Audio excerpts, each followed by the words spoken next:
You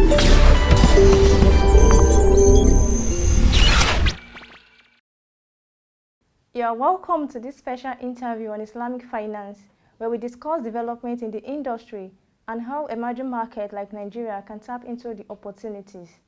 With me in the studio today to shed light on the issues is Dr. Aliyu Dahiru, Senior Lecturer and the Deputy Director Training and Linkages at the International Institute of Islamic Banking and Finance, Bayero University, Kano, Nigeria. Good to have you here, sir. Thank you very much for the invitation.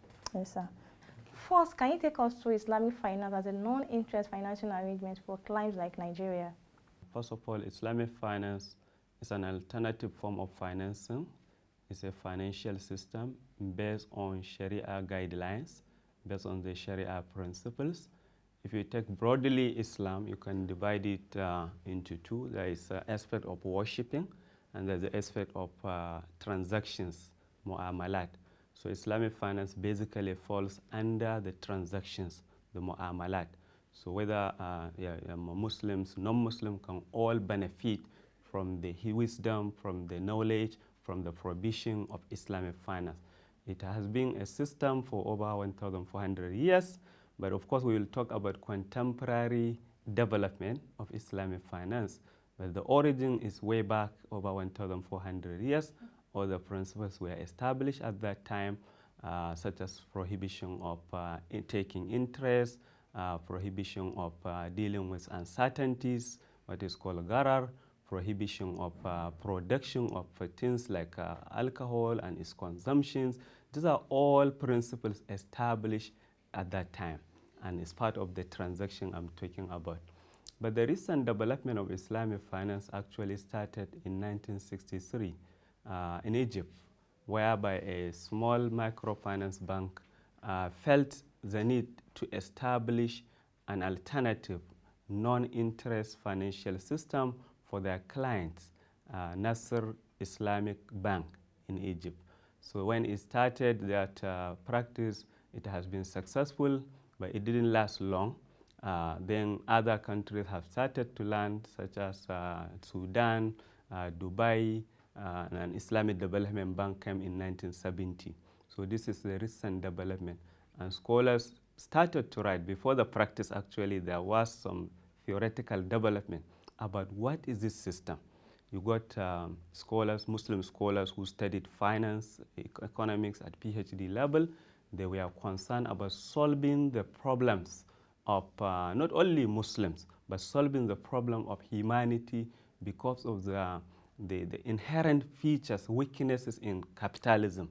Because capitalism becomes the major system, as you know, after the colonialism, most of the countries were affected by the neo-colonialism, imperialism, and all these things.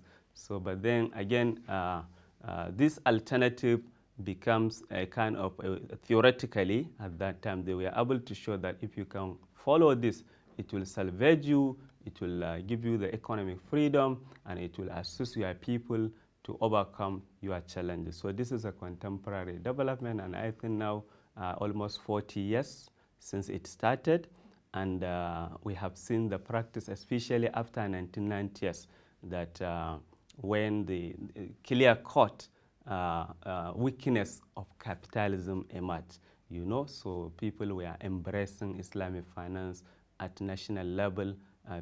Countries were competing with one another to serve as a hub of Islamic finance. In 2000s, you got UK now want to become the hub of Islamic finance in Europe. In around the same time, you got Singapore want to become the hub of Islamic finance in Asia. Even there are non-Muslim countries. So this is in general about the development of Islamic finance. And in Nigeria, we are getting it late, but actually there was argument that Nigeria started this practice of Islamic finance even before independence, but then it didn't last long. But you can see that even it was sustained in the Constitution of the Federal Republic of Nigeria, the profit and loss sharing. That's exactly some of the principles of Islamic finance. And until recent time, when we have seen the benefit of accepting the system in the country and in our relations with other nations. So I would like you to give us further insight into the Sukuk bond, which Nigeria listed last year. Okay. From research, Malaysia is a global leader in the issuance of Sukuk. How can this form of Islamic finance boost economic growth in Nigeria? Okay, that's a good question. But for the sake of our listeners to know this Sukuk and also to know the components of Islamic finance, I think I would like to elaborate more. The Islamic finance has the banking sector, and it has the capital sector or capital market sector, and then it has social finance sector, and it has also insurance, which is called takaful. So basically you have 4 broad areas under Islamic finance. Put them together. Of course, each one there are prohibitions such as non-interest in Islamic bank, in capital market, in takaful, and in all other components. Okay, now I have asking about the Sukuk. Sukuk is one of the major instruments of the contemporary Islamic finance globally. You are right that Malaysia is leading. Sukuk is a certificate. It's just like Islamic bond. Put it this way, simply. Bond, people invest their money, free interest, risk-free to buy the bond, and then they get interest at the end of the day. But Sukuk, basically, you are not dealing with money only. It's not only paper. It has to be backed with some assets. That's what is called asset base, and there's also what is called asset back. Okay, asset base is, okay, let's say like the federal government of Nigeria Sukuk, the first issuance in 2017 and the second issuance in 2018 are both actually asset base. Okay, asset base, meaning they are futuristic. When the money was generated, there was no asset on ground. Okay. But then that money will be used to construct asset. What is that asset? I'm sure we know the roads, about 25 roads in the first issuance, federal highways, where the Sukuk money was used to construct those, most of them completed. And as you know, the second Sukuk already extension of the first Sukuk. And then asset backed is like you have a building or you have an asset, and based on that asset, you issue Sukuk for people to buy. So when they buy, they partake. It's like they become shareholders in that particular asset. So this is called asset back. So this principle of connection between the finance and the real sector economy is keeping Islamic finance very, very stable and robust for quite a period of time, because it's not just paper money. Anytime you have money issued, or you buy or you sell, there is something backing that particular transaction. So this is Sukuk in general.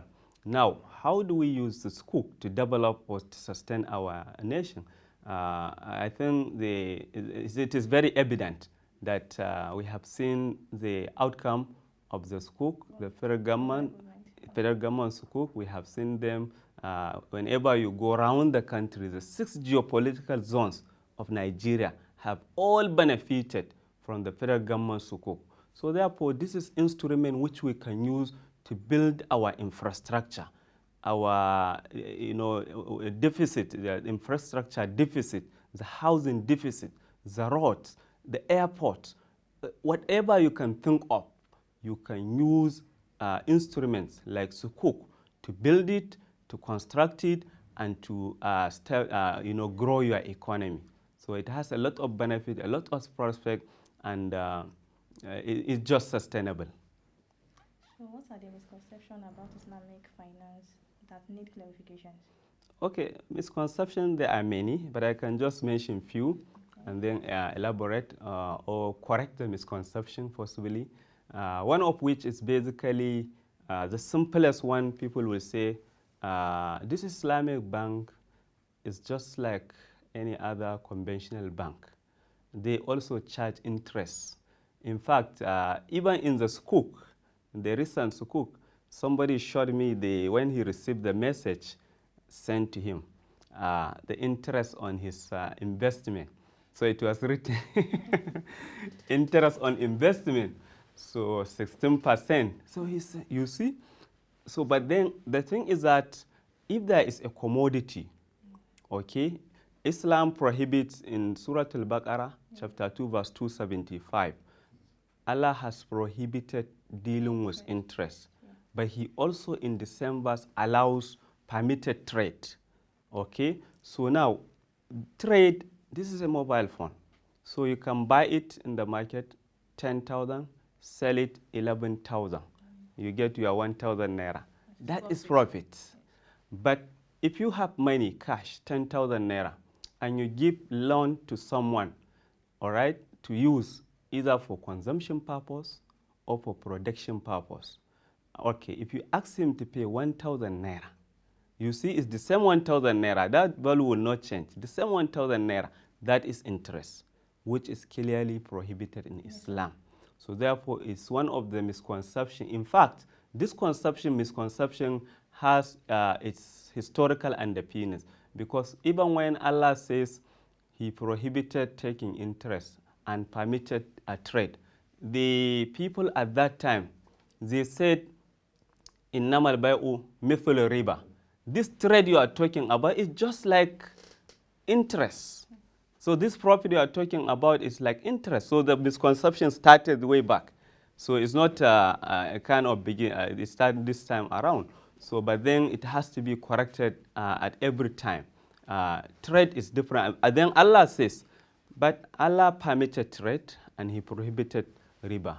The wisdom, there are many wisdom. We'll discuss a little bit more about the wisdom.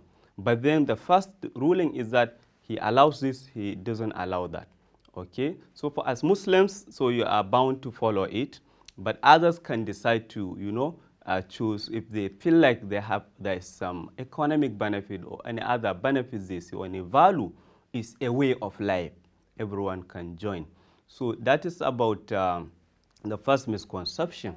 And then the second thing is that, some of the wisdom why this is prohibited is that, number one, if someone comes for consumption loan, actually it is because he doesn't have the money. He needs it for consumption. So you are not allowed to exploit his need just because he comes. And so also if he comes for investment, if you are interested in sharing some returns from his investment, so you should be ready also to share the risks that is taken. Because if, for instance, an entrepreneur goes to a bank and he wants to borrow 100,000 naira for a small business, and the banker says, okay, I will give you at 10% interest rate. Okay, so you see here the conditions are that the banker wants his money back. Exactly. And he also wants the return, 10% back. No negotiation. All right, so the entrepreneur has to sign the agreement and accept. So that is exploitation. You are interested in taking his own or a return on investment, but you are not interested in sharing risks, because at the end of the day, he's going to invest the money and he has to go to the market. He is not sure whether he's going to make sales or not. All right, so on that basis, you are not allowed to charge him again interest rate. More so, interest rate actually makes the economy to slow down. Even economically or theoretically speaking, scholars such as John Maynard Keynes, who everybody knows who is John Maynard Keynes in economics, they call him the savior of modern economics, because probably, perhaps, because if not because of him, that could be the end of capitalism in 1930s when the America was in crisis. But yet this scholar did not support the increase or interest as a factor for economic growth. He sees it as a negative factor causing negative or slow growth in the economy. So therefore, there are a lot of other things in businesses also. Researchers have shown that in Australia, for instance, some of the causes of business failures are because of dealing with interest. So empirically speaking, there are also a lot of evidences to show that interest is not necessary. So you can, in other words, engage in any economic activities without interest. So it's not a need that you can, yeah. So we have a forthcoming event on the African Investment Forum on Islamic Finance in Lagos. Okay. So how can this investment forum catalyze activities on Islamic finance in the country? Yeah, of course, this kind of events, conferences, workshops, trainings are actually assisting in developing the manpower needed to support the industry. I think just 2017, it was estimated the industry of Islamic finance needed 50,000 personnel. So this is huge amount of in a number of labor, but this is growing. Remember, Islamic finance is growing in a double digit, what's called double digit, 12%, 15%, in some jurisdiction up to 20% when you compare it with conventional bank. Also Sukuk, if you compare it, for instance, with conventional bond, you see Sukuk growing very fast in many countries across time compared to conventional bonds. So which means acceptance of this system. Therefore, these conferences, they are helping to share knowledge, experiences, develop the capacity. We have just concluded before the one coming in Lagos at Bayero University, Kano, International Institute of Islamic Banking and Finance, where I am. We have just concluded the 4th International Conference on Islamic Banking and Finance, which is we invited scholars from all over the world, and they came and they share experiences. I'm happy to tell you that one of the output of this conference is that one scholar who came from Pakistan, they have what is called a Quwat microfinance model. It's basically given loan without interest in form of non-bank financial arrangement, but they have given out from over 20 years, they have given out the sum of $750 million to about 36 million borrowers in Pakistan. They were able to alleviate poverty in Pakistan. This model, they started independently before government come in and support them before. So he came to this conference, and the benefit he left, there are so many. One of which is that already Sokoto State have accepted this model. Yes. Have you seen it? Okay, that's very wonderful. Kano State also have accepted this, and we are working towards making this model a kind of common household in Nigeria that let people accept it because it has a lot of benefit. Their recovery rate is 99.93%. And this is loan without interest. The details, I'm sure we may not have time to discuss. But also this conference coming organized by Metro Skills. She's our partner, the organizer, the main organizer. We work together and then we share, resources. And I think it will go a long way in developing human capital in Islamic banking and finance in Nigeria. So what are your thoughts on the 2020 planned visit by Islamic Development Bank President Dr. Banda Aja to Nigeria? Yeah, I heard it also that he's coming to Nigeria. Basically, his coming is related to opening of the IDB office in the country. Probably it has been planned for quite some time, but it is now that he is coming. So it has a lot of benefit. Number one, opening the bank itself in Nigeria is very important because it means bringing the IDB infrastructure and support close to the people, right away, right in your home in Abuja. I visited the office, so it's very beautiful building. They have a lot of projects and programs, some of them on social development, some of them on commercial, ventures. So businesses can go and find partnership, and also government can come and discuss where to. So it has a lot of benefit. And the president, the vice president is Nigerian. Do you know that? Dr. Mukhtar, Mansur Mukhtar. So he's a Nigerian, and last time I was there as a visiting scholar in IDB for almost 2 months, and we discussed how to really make IDB to support Nigeria, because Nigeria, for your information, is the 4th shareholder, is among the top 10 shareholder of Islamic Development Bank, which is very good. But what is happening is that we are not really tapping from what they have in terms of the infrastructure support, in terms of even when you go there, you see that most of the people, not many Nigerians in the bank. So I think his coming will go a long way in supporting Nigeria's infrastructural development and a lot of other benefits. Yeah.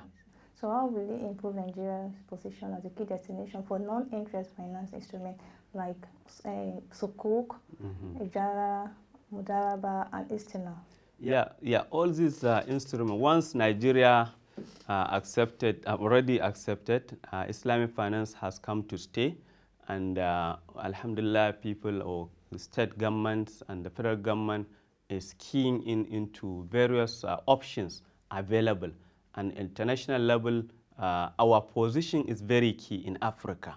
So if Nigeria accept this and apply it, okay, it will go a long way in bringing all other African countries. Probably it will end at the destination, as you say, as the hub of Islamic finance in West Africa at least.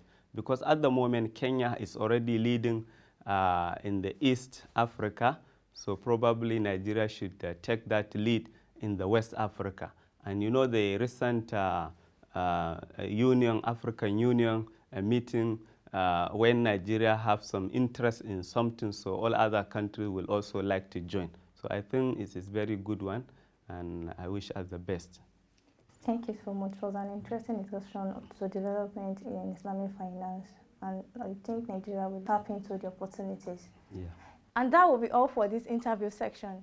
You can send your comments or questions to news@proshareng.com and reporter@proshareng.com. Also, you can engage us on the social media handles displaying on the screen. Thanks for watching. Have a nice day, and bye for now.